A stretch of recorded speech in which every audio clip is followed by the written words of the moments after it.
अच्छा, एक बार फिर इकाना स्टेडियम का रुख करते हैं। लाइव तस्वीरें आपको दिखा रहे हैं हम। पवन वहां मौजूद है, पवन के पास चलना चाहिए। पवन, समारोह तो बहुत भव्य था, हमने देखा मंच पूरा सजा हुआ था, प्रधानमंत्री, मुख्यमंत्री समेत तमाम बीजेपी के बड़े बड़े नेता वहां पर मौजूद थे। आप बताइए इस वक्त तस्वीरें क्या दिखा रही हैं? जी बिल्कुल, आपको बता दूं, इस वक्त स्टेडियम पूरा खाली हो चुका है। गिने चुने लोग हैं जो इस स्टेज पर, मंच पर तस्वीरें खिंचवाना चाहते हैं, वो बचे हुए हैं। लेकिन ये गिने चुने लोग भी 10-15 हजार होंगे, क्योंकि संख्या 70 हजार के आसपास थी। लेकिन एक दिलचस्प बात ये थी कि जैसे ही योगी आदित्यनाथ की शपथ पूरी हुई और कैबिनेट मंत्रियों के नाम का ऐलान हुआ, लोगों ने जाना शुरू कर दिया। सोचिए, जो लोग कई कई किलोमीटर, कई कई घंटे का सफर तय करके आए, वो योगी आदित्यनाथ की शपथ का इंतजार कर रहे थे। और जैसे ही शपथ और कैबिनेट के मंत्रियों का नाम का ऐलान हुआ, लोगों ने जाना शुरू कर दिया। ये अपने आप में दिलचस्प बात इसलिए थी कि सोचिए, आपने पूरा दिन मेहनत की, आए, रुके, योगी की शपथ देखते ही आप वापस चलना शुरू कर दिए। ये अपने आप में एक संकेत है कि योगी की शपथ किस तरह से मायने रखती है। और अब बाहर ऐसे हालात थे, 20 मिनट बाद ये जो शपथ ग्रहण शुरू हुआ, उसकी वजह आपको बता दें। गृह मंत्री अमित शाह सड़क पर पैदल चलते हुए शपथ ग्रहण समारोह तक पहुंचे। जेपी नड्डा पैदल चलकर पहुंचे। स्मृति ईरानी, शिवराज सिंह चौहान, ये सब वो नेता हैं जो लगभग 1 से 1.5 किलोमीटर तक पैदल चलते हुए नजर आए। एक साल तो ऐसा है जब अमित शाह को यह कहना पड़ा पुलिस कमिश्नर को, गाड़ी छोड़िए, हम पैदल चलते हैं। तो ये स्थिति थी, तो इसीलिए कार्यक्रम लेट हुआ। और अब यहां बाहर निकलने की भी कुछ वैसी स्थिति होगी। जी बिल्कुल, आपने बताया जैसे कि भीड़ इतनी थी और इतने लोग वहां पहुंचे हुए थे, तो ये तो जाहिर है कि होना ही था। और जब सारे इतने बड़े नेता आते हैं तो कोई एक गाड़ी तो नहीं चलती, उनके आसपास और गाड़ियां होती हैं। तो ये वजह बता रहे हैं आपको पवन की कार्यक्रम देरी से क्यों शुरू हुआ। दूसरी बात पवन ने आपको बताया कि जैसे योगी आदित्यनाथ ने शपथ ली, लोगों ने वहां से जाना शुरू कर दिया। मुझे लगता है पवन, ये इसीलिए क्योंकि लोग समझते हैं कि ये इस ऐसे मौके पर कोई भाषण तो होता नहीं, तो ऐसा नहीं था कि प्रधानमंत्री मोदी को यहाँ कोई भाषण देना था। तो जो लोग आए थे वो जानते थे, उनको अब बस एक सुविनर चाहिए था। वो हो सकता है वो योगी आदित्यनाथ जी के शपथ लेते हुए उनकी एक सेल्फी हो गई हो और उसके बाद उनको लगा हो कि बस अब यहां पर इसके बाद कुछ नहीं, केवल शपथ होती रहेंगी लगातार। आना कामयाब हुआ। जी बिल्कुल, ये सिर्फ सेल्फी वाला मामला नहीं सौरभ, ये दिखाता है कि जो लोग आए थे उन्हें पता था कि योगी आदित्यनाथ को शपथ लेते हुए देखना है। वो भावनात्मक जुड़ाव दिखाता है, वो अपील दिखाता है, वो दिखाता है कि जो बीजेपी के कार्यकर्ता हैं, जिन्होंने जिस मकसद के लिए वोट दिया, वो उस मकसद को हासिल करते हुए देखना चाहते हैं। उन्हें भी पता है ना योगी बोलेंगे ना मोदी बोलेंगे, बहुत ही औपचारिक प्रोग्राम होगा। उसके बावजूद न सिर्फ आए बल्कि कई घंटे बैठे, इंतजार किया। और जैसे ही वो लम्हा देखा, मैं आदित्यनाथ योगी ईश्वर की शपथ लेता हूं, और उसके बाद वो अपने आप में एक बड़ी बात थी। दूसरी बड़ी बात ये थी कि जब प्रधानमंत्री नरेंद्र मोदी यहां आए तो सबसे ज्यादा नारे या शोर हम कहें, यहां हमने महसूस किया, the vibes of the sound, यानी जो आवाज की जो एक लहर सी महसूस होती है, वो स्टेडियम में हमने महसूस की। तो वो दिखाता है कि प्रधानमंत्री नरेंद्र मोदी बाहर निकल रहे हैं। और आप ठीक कह रहे थे कि सभी नेताओं को भी बाहर निकलने के लिए जद्दोजहद करनी पड़ रही है। ब्रजेश पाठक और केशव प्रसाद मौर्य दोनों एक साथ जो है वो बाहर निकल रहे हैं, और बाहर भी तस्वीरें खींचने की होड़ लगी हुई है, भारी भीड़ है। तो अब स्टेडियम के बाहर निकलना भी जो है, ये भी अपने आप में एक टास्क बन गया है। देखिए आप कितनी भीड़ है इकाना स्टेडियम के बाहर, सभी नेता एक एक करके, अब तो मंत्री हैं, सब बाहर निकल रहे हैं। और ब्रजेश पाठक और केशव प्रसाद मौर्य जोड़ी में आए थे और जोड़ी में निकल रहे हैं वहां से। नहीं देखिए, और जो सेल्फी की बात कर रहे हैं, क्योंकि अभी तक तो आपको बहुत दूर से, जिसको कहते हैं ना कि वो कहीं कोई दिख रहा है कि अच्छा ये मंत्री है, अब आपके सामने है। तो देखिए सबके हाथ उठे हुए हैं, मोबाइल जितने लोगों को संभव है वो फोटो खींच रहे हैं, भले एक छोटी सी झलक आ जाए। और देखिए जो लोग निकल रहे थे, दरअसल जब कैबिनेट मंत्रियों का शपथ ग्रहण हो गया तो अब उनको घरों पे भी जाना है। ये वर्कर हैं, ये पदाधिकारी हैं, अब ये खोजेंगे किस किस मंत्री के यहाँ जाके मिल लेते हैं, आज पहली मुलाकात हो जाए। तो बहुत सी चीजें होती हैं जो इसके साथ जुड़ी होती हैं। ये वर्कर को सरकार के गठन के बाद आप राजधानी में हैं, तो ये मौका तो मिला है कि अब वो जाएंगे और अपने नेताओं से जाकर के मुलाकात करेंगे।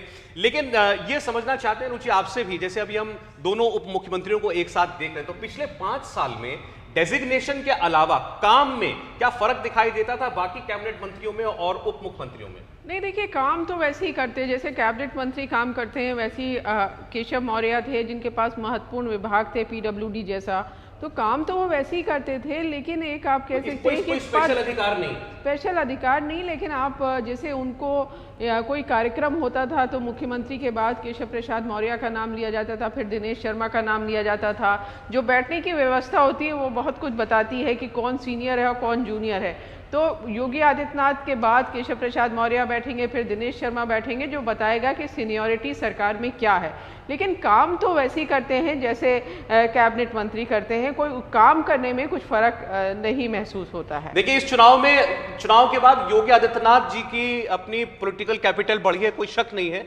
बहुत से लोगों को लगा था कि शायद बहुत नुकसान इस महीने में केशव प्रसाद मौर्य को होगा, लेकिन ऐसा बिल्कुल नहीं हुआ। नहीं, वो नहीं हुआ, उसके पीछे वजह है। केशव प्रसाद मौर्य कोई ऐसा नहीं है, ठीक है, उनकी ग्रोथ अचानक 2012 के बाद बहुत तेज हुई है, लेकिन ऐसा नहीं कि केशव प्रसाद मौर्य की सारी राजनीति यहीं से शुरू हुई है। केशव प्रसाद मौर्य शुरू से, चाहे वो गौरक्षा समिति हो, विश्व हिंदू परिषद हो, राम मंदिर आंदोलन हो, सिंघल जी के साथ काम करना हो, भारतीय जनता पार्टी में काम करना हो, एक बहुत नीचे से बढ़ते हुए आ गए हैं। दूसरा, भारतीय जनता पार्टी में पिछड़ों के नेता के तौर पर, जैसे कहते हैं ना कि अलग अलग समय पर कुछ लोग आए, उमा भारती एक समय में बड़ी नेता थी, कल्याण सिंह बड़े। देखिए, दूसरी तस्वीर देखिए, जैसे उप मुख्यमंत्री एक साथ आए थे, ऐसे अमित शाह दिखाई दे रहे हैं और शायद मुख्यमंत्री योगी आदित्यनाथ भी दिखाएंगे आपको वो तस्वीरें। हम दोबारा उसकी ओर चलेंगे।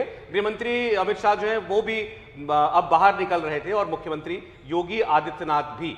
आपने केशव प्रसाद मौर्य के बारे में तो बताया, अब जरा ब्रजेश पाठक जी के बारे में बताइए। देखिए, ब्रजेश पाठक लखनऊ विश्वविद्यालय छात्र संघ से उनकी राजनीति की शुरुआत, और एक समय में उनका जो शुरुआती राजनीतिक जो कहें कि ऊपर से संरक्षण मिलता था, वो पूर्वांचल के एक बड़े जो बाहुबली परिवार से उनको संरक्षण मिलता था। बाद में उनके रास्ते अलग हो गए, फिर वो बहुजन समाज पार्टी में चले गए, सतीश मिश्रा के साथ उन्होंने राजनीति की। ब्राह्मणों का जो एक समूह था बहुजन समाज पार्टी में, उसमें वो शामिल हुए, और कमाल की बात थी कि आगरा में बसपा की रैली थी, उसके बाद आके दिल्ली ज्वाइन कर लिया भारतीय जनता पार्टी। तो ये भी बड़ा चमत्कारिक तरीके से हुआ। वो बसपा से निकल कर आते हैं, भाजपा में भी बड़े चेहरे बनते हैं। और एक जो बड़ी बात है कि ब्रजेश पाठक की एक्सेसिबिलिटी है, जो ब्राह्मण कहते हैं ना कि जिस तरह का नेता चाहिए होता है वो उनको दिखता है। तो भले ही वो बहुजन समाज पार्टी के कैडर से है, लेकिन वो एक चीज है जो मुझे लगता है कि वो गैप वो फील होगा। अब देखिए, गृहमंत्री और मुख्यमंत्री दोनों आपको एक साथ नजर आ रहे हैं, और ये कोई पहला मौका नहीं है इस चुनाव में। चुनाव के प्रचार की शुरुआत के साथ ही आपने देखा गृहमंत्री और मुख्यमंत्री लगभग कदम से कदम और कंधे से कंधा मिलाकर चुनाव में चले हैं, और उसके बाद प्रभारी बनाकर भी, पर्यवेक्षक बनाकर भी विधायक दल की बैठक में अमित शाह को भेजा गया, जब जिसमें लीडर चुना जाना था विधायक दल का योगी आदित्यनाथ को। और उसके बाद आप दोनों के भाषण भी सुनिए। तो योगी आदित्यनाथ खुलकर नाम लेते हैं अमित शाह का प्रधानमंत्री मोदी के साथ कि मुझे प्रशासनिक अनुभव नहीं था, मुझे मार्गदर्शन दिया प्रधानमंत्री ने और गृहमंत्री ने, वहां वो नाम लेते हैं। और जब अमित शाह उनकी बात बोलने आते हैं तो वो ये योगी सरकार कह के तारीफ करते हैं कि योगी सरकार ने 5 साल जबरदस्त काम किया, जिसकी वजह से जनता ने आशीर्वाद दिया। देखिए, ये दोनों को पता है राजनीति में सबकी महत्वाकांक्षा होती है, तो टॉप पर पहुंचने की लड़ाई तो हमेशा रहेगी। ये कोई माने या ना माने, भारतीय जनता पार्टी के लोग माने ना माने, लेकिन हम लोगों को ये पता है। लेकिन आप उस टॉप की लड़ाई को लड़ते हुए भी कैसे पार्टी के भीतर पार्टी की स्ट्रेंथ दिखाते हैं, कैसे आप दिखाते हैं कि दो नेता जिनको माना जा रहा है, हर कोई सामान्य चर्चा कहिए, उसके लिए पत्रकार होने की भी जरूरत नहीं है, पॉलिटिकल ऑब्जर्वर होने की जरूरत नहीं, आप सामान्य चर्चा के तौर पर कहते हैं कि मोदी के बाद कौन, तो योगी आदित्यनाथ और अमित शाह का नाम आता। ऐसे में वो दोनों जब एक जिसको कहते हैं कि यूनाइटेड फेस दिखाते हैं, तो जो वर्कर होता है उसकी ताकत बढ़ती है। वो दूसरे वर्कर से लड़ता है तो बहुत फैक्ट के साथ, बहुत उसके साथ लड़ता है, और वो बताता है कि देखिए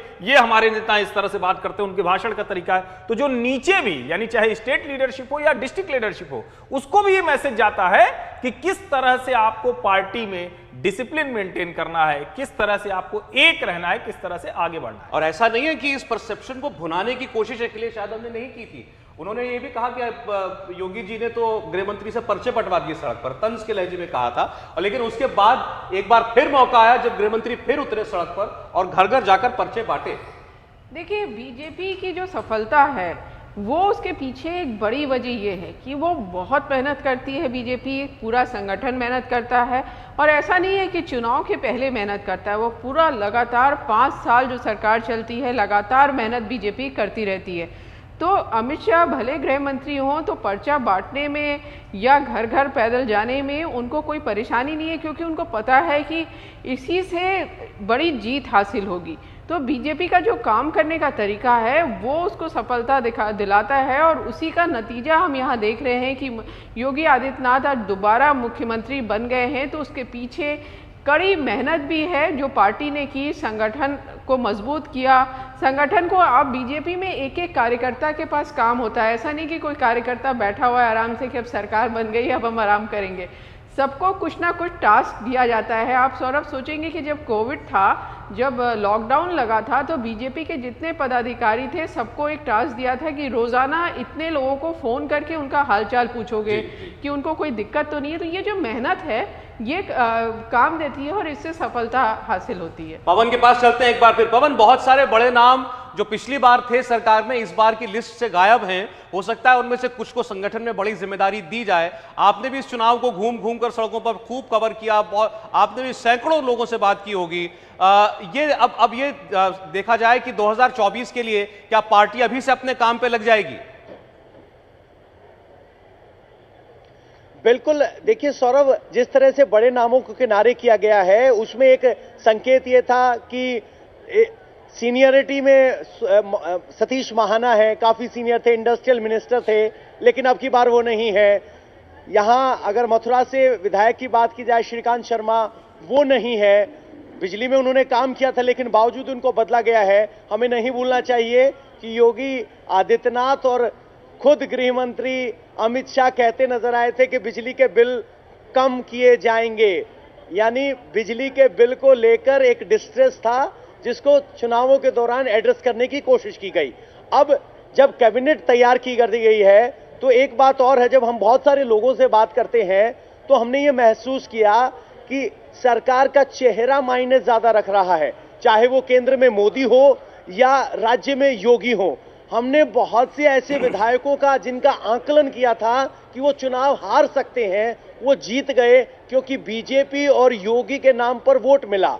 तो जब पार्टी ये जानती है कि हम किस कोर वैल्यू के आधार पर वोट पा रहे हैं तो उनके लिए ये आसान हो जाता है चेहरों को रिप्लेस कर देना।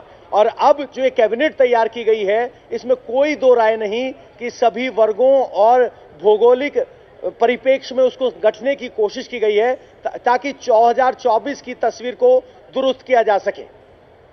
और इसके साथ साथ अब जैसे हम पार्टी की बात कर रहे थे तो उस पर निगाह डालना जरूरी होगा कि पार्टी में किसको पहले प्रदेश अध्यक्ष बनाया जाता है, क्या टीम चुनी जाती है। और चूंकि अब 2024 में 2 ही वर्ष का समय बाकी रह गया है और आज के इस ग्रैंड आयोजन के पीछे की एक बहुत बड़ी वजह है 2024 के वोटर को भी संदेश देना रहा होगा। नहीं, निश्चित तौर पर। और प्रधानमंत्री नरेंद्र मोदी जब वहां सामने हैं, और आपको ध्यान में होगा कि अमित शाह ने भी कहा था कि 2022 क्योंकि 2024 जरूरी है, और जिसको भारतीय जनता पार्टी बड़े, जिसको कहते हैं कि एक ब्रॉड एजेंडा के तौर पर पेश करती है, वो सारे काम जब तक केंद्र में सरकार नहीं होगी, जब तक भारतीय जनता पार्टी का प्रधानमंत्री नहीं होगा, तब तक कर पाना संभव नहीं है। हाँ, उत्तर प्रदेश जैसे बड़े राज्य में अगर सरकार नहीं होगी तो उसमें फिर से बाधा आने लगेगी। इसीलिए 2022 से 24। और एक चीज मैं और यहां कहूंगा कि शायद इसीलिए जो समीकरण बिठाए गए हैं, जो मंत्रिमंडल दिख रहा है, उसमें बहुत स्पष्ट है। और ये जो लोग कह रहे थे कि भाजपा का विस्तार किस तरह से हो रहा है,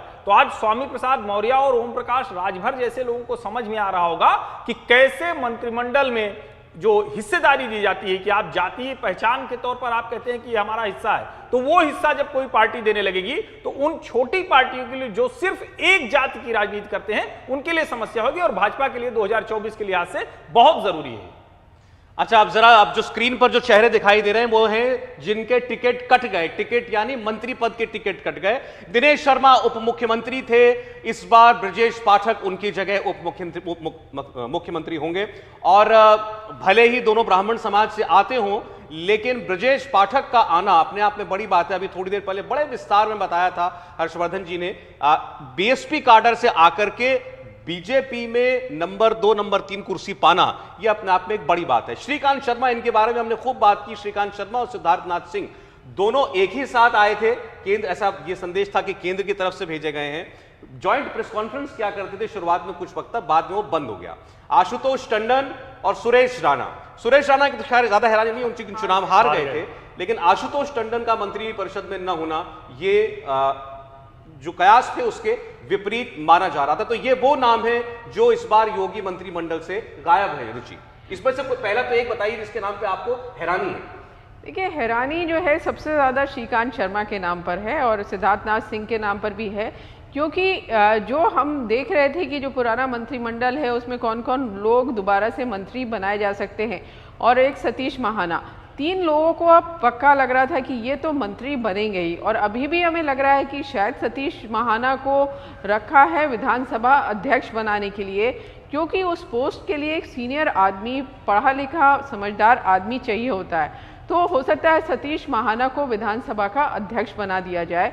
लेकिन ये 2 लोग जो सिद्धार्थनाथ सिंह और श्रीकांत शर्मा हैं, इनको मंत्रिमंडल से हटाना ये बड़ा आश्चर्य की बात है। लेकिन एक चीज़ ये भी है कि बीजेपी जिस तरह की पार्टी है वो नए नए लोगों को मौका देती है, जिससे लोग मेहनत करना सीखें कि आगे शायद हो सकता है उनको भी मौका मिले। तो रिप्लेसमेंट करके जो पुराने लोग हैं उनको दूसरा काम दिया जाता है, संगठन में कुछ काम दिया जाएगा।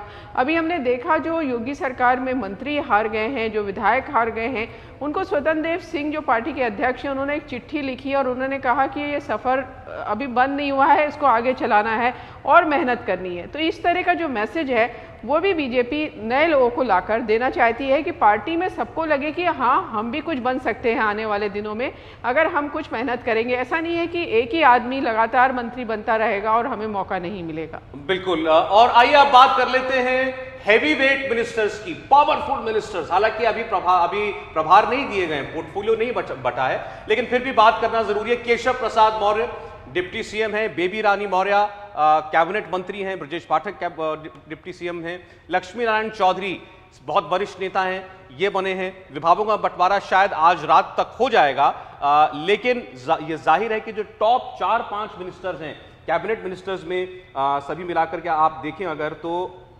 कुल मिलाकर के दोनों उप मुख्यमंत्री के साथ 18 कैबिनेट मिनिस्टर्स हैं। उम्मीद की जानी चाहिए कि बड़े प्रभार इनमें बांटे जाएंगे। जो टॉप 2 हैं केशव प्रसाद मौर्य और ब्रजेश पाठक। पहले अच्छा, एक तस्वीर मैं दिखा दूं आपको, 2 तस्वीरें 17 और 22 की योगी आदित्यनाथ की शपथ की ही तस्वीर है, लेकिन आयोजन के स्तर में जमीन आसमान का अंतर है। पहले भी ऐसे हुआ था, कार्यकर्ताओं की मौजूदगी में हुआ था, लेकिन इतना भव्य नहीं था, इतना विस्तृत कार्यक्रम नहीं था जितना कि इस बार आपको दिखाई दिया है। और जो राम नाईक गवर्नर थे उस वक्त आज के इस कार्यक्रम में स्पेशल इनवाइटी थे। योगी आदित्यनाथ ने उनको खुद पर्सनली इनवाइट किया था कि आप आए, क्योंकि पहली बार उन्होंने ही शपथ दिलाई थी। इंडिया टीवी हर वक्त हर जगह डाउनलोड करने के लिए सर्च करें India TV news Google play store या ऐप स्टोर पर।